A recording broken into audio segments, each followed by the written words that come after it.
नमस्कार दोस्तों, स्वागत है आपका सीपी स्मार्ट क्लासेस में। दोस्तों, यूपी टेट का रिजल्ट जारी हुआ और उत्तर प्रदेश में यूपी टेट क्लियर करने वालों की संख्या पिछले 6 वर्षों में सबसे ज़्यादा इस बार रही। वहीं पर एक रिमार्क मार्कशीट में छात्रों की आया, वो बीएड के लिए था, जिससे छात्र बहुत ही ज़्यादा परेशान हैं। इस रिमार्क का क्या मतलब है? क्या इसके कयास लगाए जा सकते हैं कि बीएड अब प्राथमिक से उत्तर प्रदेश में भी बाहर हो जाएगा?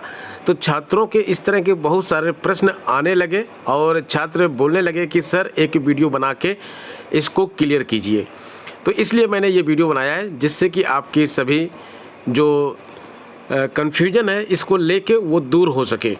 तो दोस्तों, आगे बढ़ते हैं। इस वीडियो में नए हैं चैनल पे तो चैनल को सब्सक्राइब करके बेल आइकन दबाना ना भूलिएगा, जिससे आपको इस तरह की अपडेट मिलती रहेगी समय पर।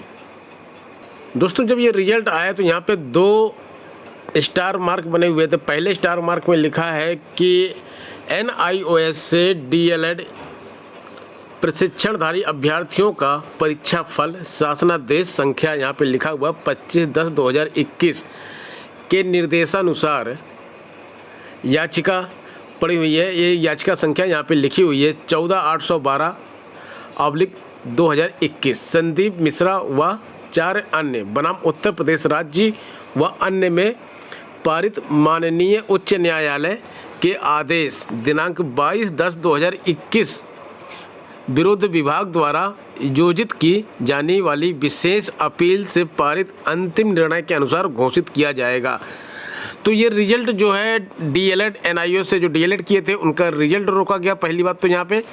और दूसरा रिमार्क जो लिखा है ये बीएड वालों के लिए लिखा है, यूपी टेट 2021 की प्राथमिक स्तर की परीक्षा में सम्मिलित बीएड प्रशिक्षण योग्यता वाले अभ्यर्थियों का परीक्षा फल माननीय उच्च न्यायालय में योजित याचिका संख्या 15/12/2022 प्रतीक सिंह व अन्य बनाम उत्तर प्रदेश राज्य व अन्य में पारित होने वाले अंतिम निर्णय के अधीन होगा। यानी कि जो उच्च न्यायालय में इस याचिका का फैसला आएगा उसके आधार पर इनका रिजल्ट ये वैलिड होगा या इनवैलिड होगा, उसके ऊपर डिपेंड करता है।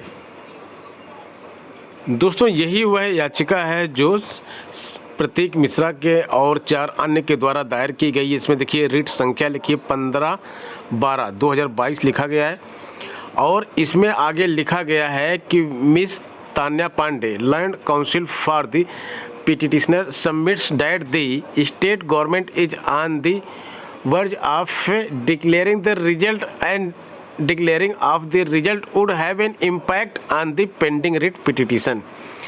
तो पेंडिंग रिट जो पड़ी हुई है सुप्रीम कोर्ट पर, उस पर ये इम्पैक्ट डालेगा ये रिजल्ट। इसलिए जो है land standing council submits that declaration of the result would be subject to the order passed by this court in the writ petition. आगे इसमें इन्होंने बोला है कि in such view of matter list this case on 18/4/2022। तो ये 4 तारीख को सुनवाई हुई थी, 18 अप्रैल को दोबारा सुनवाई होगी। राजस्थान में जो हुआ है उसी को आधार बना के ये रिट डाली गई है। दोस्तों, जैसा कि आपको मालूम है, राजस्थान हाई कोर्ट ने NTSC की गाइडलाइन पर ही सवालिया प्रश्न खड़ा कर दिया गया था और यह मैटर अब सुप्रीम कोर्ट में है। तो NTSC की गाइडलाइंस अगर रद्द होती है तो बीएड वाकई में पूरे देश से प्राथमिक शिक्षक भर्ती से बाहर हो जाएगा। लेकिन देखिए, राजस्थान की बात अलग है, उत्तर प्रदेश की बात अलग है। राजस्थान में क्या है, BSTC वाले जो उम्मीदवार हैं वहाँ पे वो बहुत ज़्यादा हैं और उनकी संख्या ज़्यादा है, इसलिए वहाँ बीएड को बाहर किया गया है और गवर्नमेंट भी जो है बीएड को बाहर करने के लिए तत्पर है, उनके साथ है। लेकिन उत्तर प्रदेश में उल्टा है, उत्तर प्रदेश में सरकार बीएड वालों के साथ है। क्योंकि देखिए, बीएड को प्राथमिक भर्ती में कौन लेकर आया है? योगी सरकार लेके आई है। तो योगी सरकार कभी ये नहीं चाहेगी कि बीएड जो है प्राथमिक शिक्षक भर्ती से बाहर हो, पहला कारण। दूसरा कारण यह है कि यहाँ पर जो उत्तर प्रदेश में जो है जो डीएलएड यानी कि BTC जो है वो वहाँ से उनकी जो संख्या बल है वो उतनी ज़्यादा नहीं जितनी बीएड की है। बीएड वालों की संख्या बल बहुत ज़्यादा है, करीब 4 लाख के आसपास बीएड वाले हैं यहाँ पे उत्तर प्रदेश में। और डीएलएड की बात करेंगे तो 1 लाख के आसपास 68,500 में जो फॉर्म पड़े हुए थे, तो करीब 1 लाख कुछ फॉर्म पड़े थे, तो इतनी ही संख्या लगभग इनकी है। और इस बीच में 2008 में वो फॉर्म पड़े थे, तो 2018 में वो फॉर्म पड़े थे, तो उसमें जो है कई बैच इनके भी निकल गए हैं, तो संख्या थोड़ी सी और बढ़ गई होगी। लेकिन फिलहाल अभी भी इन नंबर को अगर छोड़ दिया जाए, 4 लाख, 1 लाख, 1.5 लाख, इन नंबरों की बात ना करें, केवल ये एक ओवरऑल बात करें कि संख्या ज़्यादा किसकी है, तो संख्या ज़्यादा बीएड वालों की है। बीटीसी डीएलएड वालों की संख्या इतनी ज़्यादा नहीं है।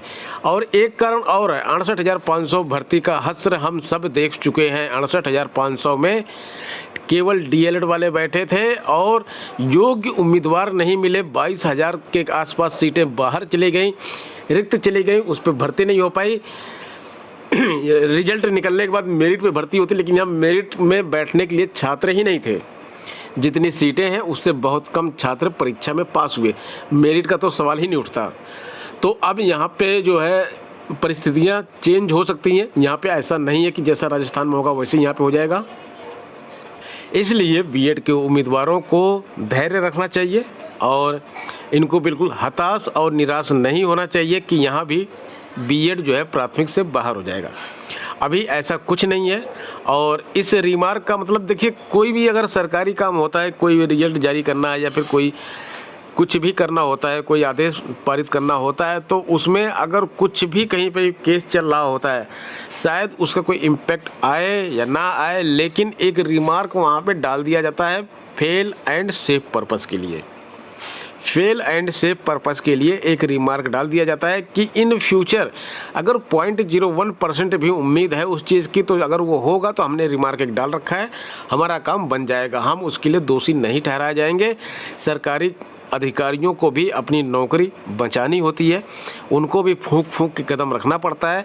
तो इस तरह का जो ये रिमार्क आया हुआ है, इससे बहुत ज़्यादा चिंतित होने की ज़रूरत नहीं है, बहुत ज़्यादा परेशान होने की ज़रूरत नहीं है।